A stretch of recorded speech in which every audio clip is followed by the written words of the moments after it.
Om Swastiastu. Perkenalkan, nama saya Benedikta Nyoman Putri Trayuningsih dengan NIM 2113031011 dari kelas 3A Pendidikan Kimia.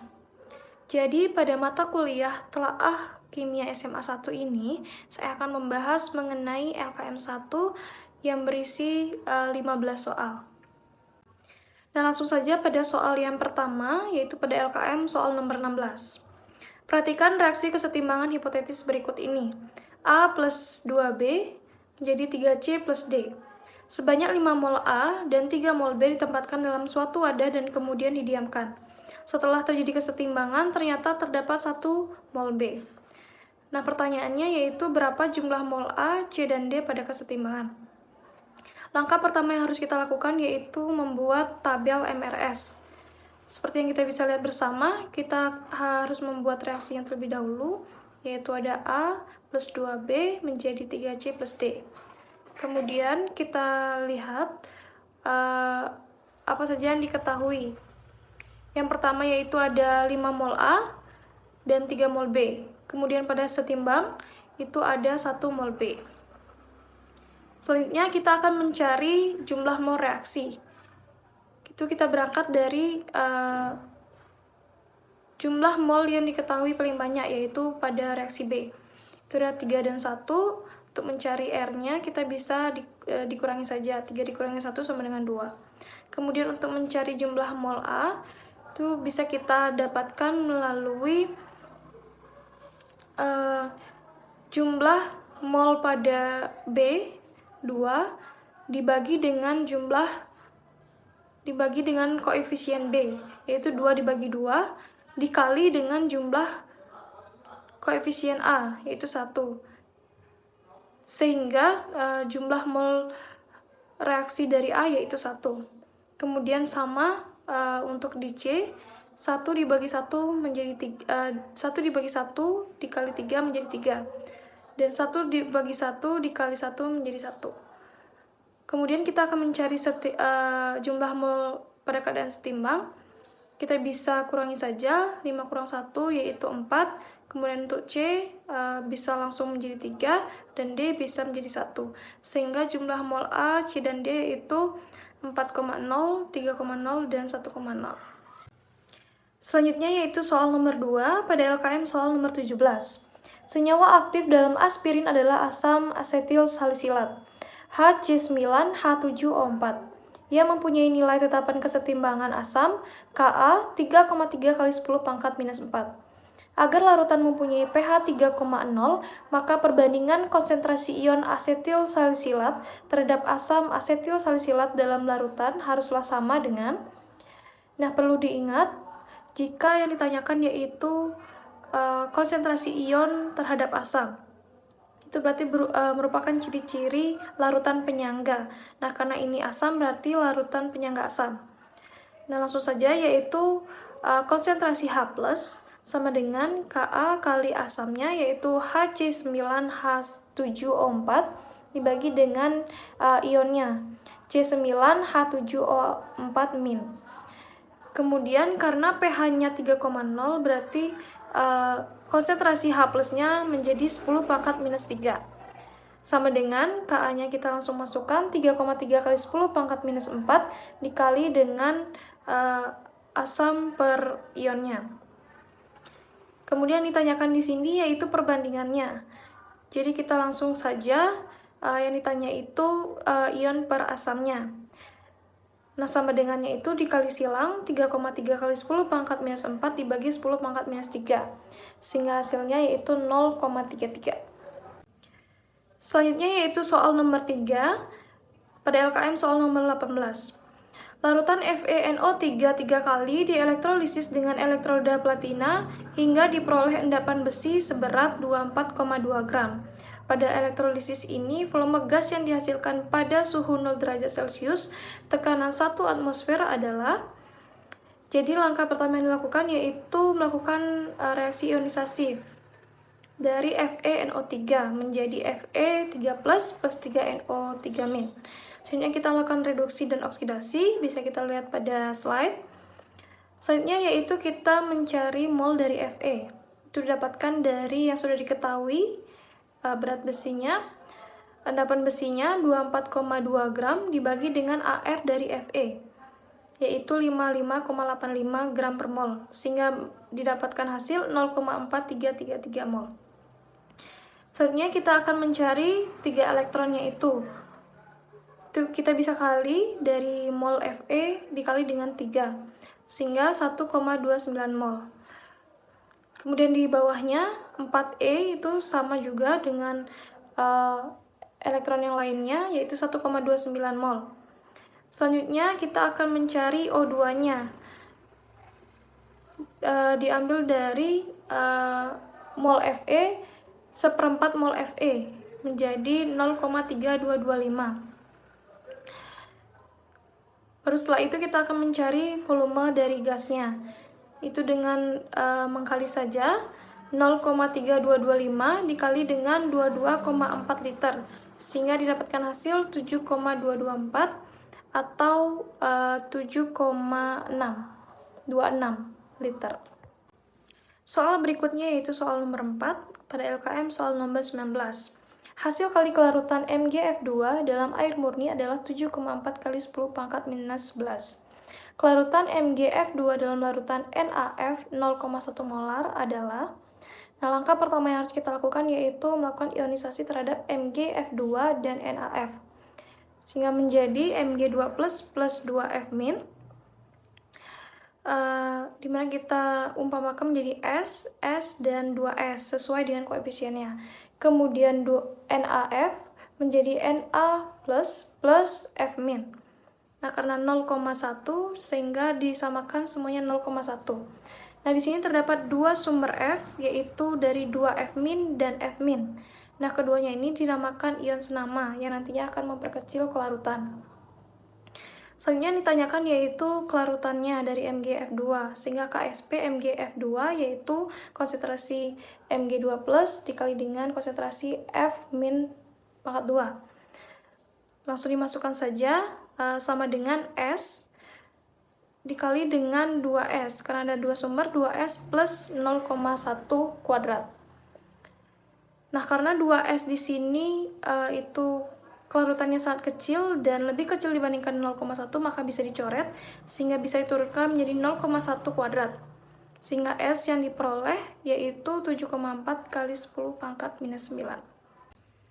Selanjutnya yaitu soal nomor 5 pada LKM soal nomor 20. Elektrolisis umum digunakan untuk mendapatkan logam murni dari ion-ionnya. Suatu percobaan dilakukan dengan memberikan arus sebesar 3 ampere selama 2 jam terhadap larutan ion logam X yang memiliki muatan plus 2. Di akhir percobaan diperoleh logam X sebanyak 7,11 gram. Logam X tersebut adalah, nah jadi di sini kita diminta untuk menentukan jenis logam yang ada dalam elektrolisis ini.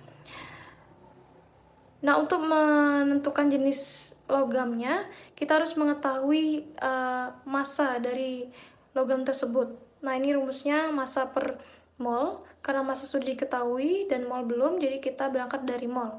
Rumus di sini yaitu I kali T dibagi 96.500. Nah, I di sini itu 3 ampere dikali dengan 2 jam, dikali dengan detiknya yaitu 3600 itu per jam dibagi dengan 96.500, sehingga dapatkan hasil mol yaitu 0,224 mol. Nah, karena elektron yang terlibat itu plus 2, maka logamnya itu dibagi dengan 2 menjadi 0,114 mol. Barulah kita bisa masukkan rumus yaitu massa dibagi mol, 7,11 dibagi 0,114 menjadi 63,48 gram per mol. Nah, karena logam yang mendekati 63,48 itu Cu, maka jenis logamnya itu Cu. Baik, selanjutnya itu soal nomor 6 pada LKM soal nomor 21. Kelarutan molar magnesium hidroksida dengan KSP 8 kali 10 pangkat minus 2 dalam suatu larutan penyangga dengan pH 11 adalah. Nah, langkah pertamanya yaitu melakukan ionisasi MgOH2 menjadi Mg2 plus ditambah 2OH-. Sama seperti tadi, yaitu S, dan 2S. Kemudian pH-nya 11, maka pOH-nya 14 dikurangi 11 yaitu 3.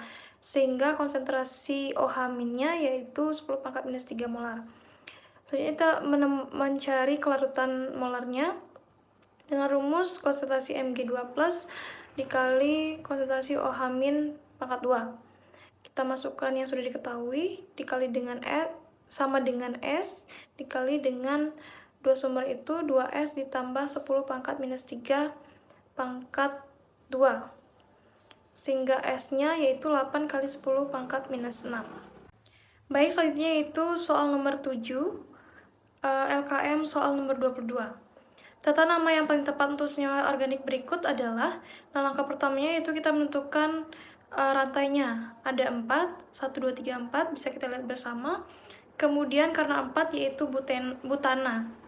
Nah, karena di sini ada rangkap 2, sehingga menjadi butena. Selanjutnya ada ol, yaitu alkohol, OH.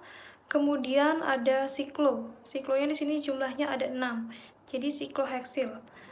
Nah, barulah kita bisa menggabungkannya.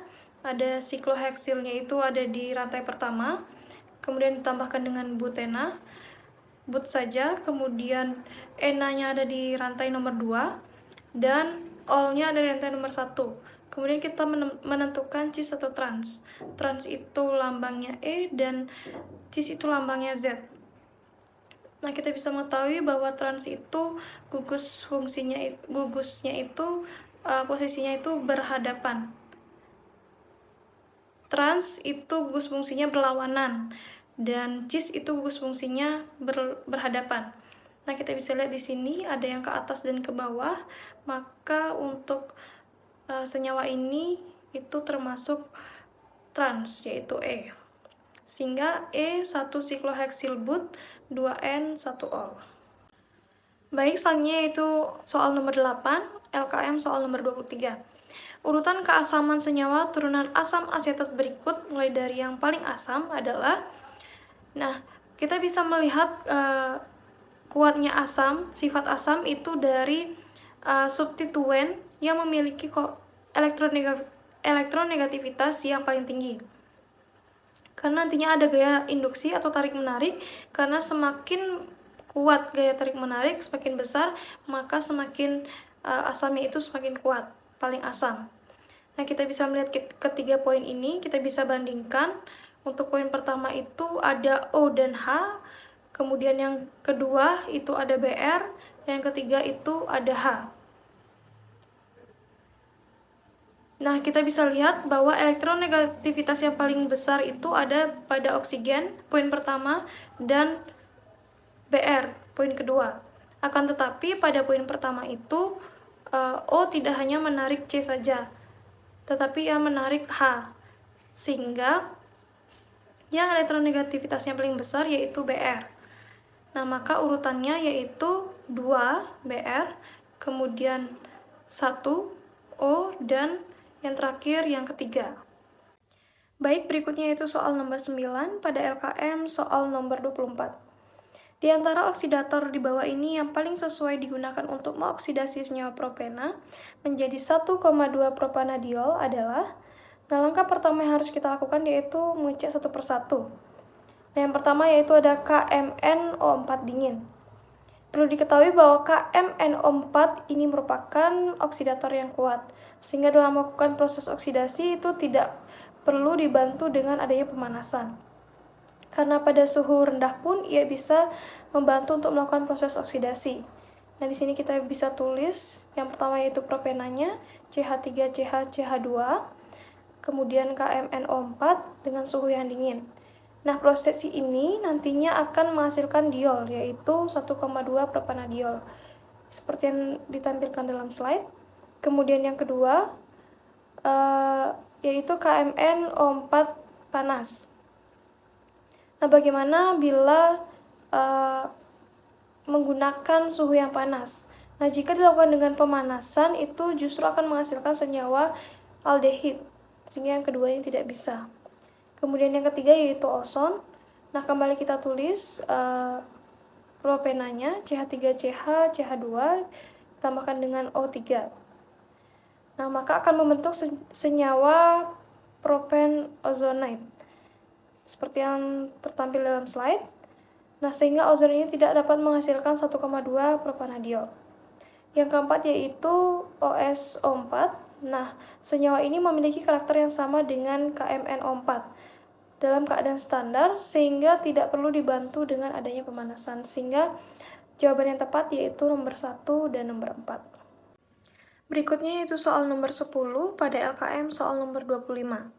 Pernyataan yang tidak benar mengenai senyawa berikut adalah, nah di sini jawabannya itu D, mempunyai 4 ikatan V dengan nama 4-propenil 1,35 heksatriena. Nah, mengapa ini dikatakan salah? Karena bisa kita lihat dalam slide, melalui penamaannya itu sudah salah, karena di sini heksatriena. Nah, bisa kita lihat pada senyawa, gambar senyawanya, itu rantai induknya ada 7. Sehingga yang tepat yaitu hepta, bukan heksa.